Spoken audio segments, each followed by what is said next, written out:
2 gram பரிசு கொடுத்த உடனே நம்ம முட்டா போய் நான் நடிகனை குறை சொல்ல மாட்டேன். ஒரு வயசு பொண்ணை கூட்டு போறான், நாளைக்கு ஒரு 3 மாசம் கழிச்சு +2 முடிச்சு டிகிரி முடிச்சு போய் கல்லூரி பெண்களை கூட்டு போறான். அறிவு வேணும் தமிழுக்கு. அவன் பெத்து வளர்த்து ஒரு ஆளாக்கிய பெண்ணு, நாளைக்கு மாற்றான் மனைவியாக வாழ வேண்டிய ஒரு பெண்ணு, அப்பா இருக்கலாம் ஆத்தா இருக்கலாம் ஆயிரக்கணக்கான ஊடக பத்திரிகையாளர்கள் ஒரு சினிமா கூத்தாடி பையனை கட்டி பிடிச்சி கொடுக்க அனுமதிக்கிறேன். எந்த நடிகனுக்கு செய்யறது? இது என்ன ஈன பிறவி? தமிழுடைய பிறவியா இது? அப்படியே விஜய் அண்ணா, விஜய் நடிங்க, நடிச்சிருக்கார பாராட்டுங்க, அஜித்தை பாராட்டுங்க, ரஜினியை பாராட்டுங்க, சரத்தை பாராட்டுங்க, என் பச்சை தமிழ் நம்முடைய சத்யராஜை பாராட்டுங்க. அதை விட்டுட்டு எப்படி இதெல்லாம் பெற்றோர்கள் அனுமதிக்கிறீங்க? இதுவா தமிழ் சமூகம்? இதா தமிழுடைய பாரம்பரியம்? இதா வீரகுல பெண்கள் வாழ்ந்த மண் தமிழர் நிலம் என்கிறான். எந்த கூத்தாடி பையலுடைய வாசலையும் போய் நிக்காதீங்க. எந்த கூத்தாடி பையனுக்கு பிறந்த நாளா இருந்தா உங்களுக்கு என்ன? என் பேர் காயத்ரி.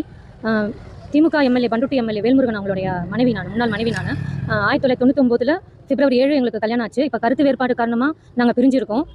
இப்போ வந்து கோர்ட்டில் கேஸ் நடக்குது, காஞ்சிபுரம் கோர்ட்டில்.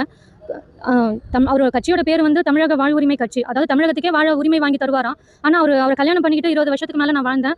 எனக்கு இன்னும் வந்து